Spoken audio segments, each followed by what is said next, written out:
Алильхан давно приметил привычку у его песика Цезаря убегать по утрам в неизвестном направлении. И не сильно беспокоился, тот всегда возвращался целым и здоровым. У мужчины всегда много работы, чтобы отвлекаться на такие мелочи, но однажды выдался незапланированный выходной.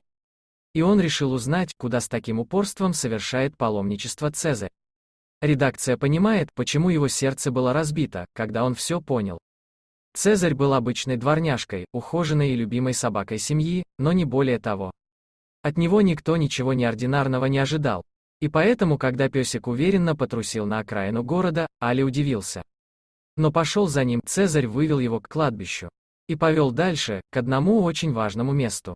Тому, где похоронен Мехмед Эль-хан, его покойный отец. Мехмед Эль-хан умер в возрасте 79 лет после долгой болезни. Цезарь был его любимцем, но когда старика госпитализировали, песик остался в одиночестве. Они так больше никогда и не увиделись, когда врач сказал, что Мехмету остались считанные дни, Цезарь перестал есть.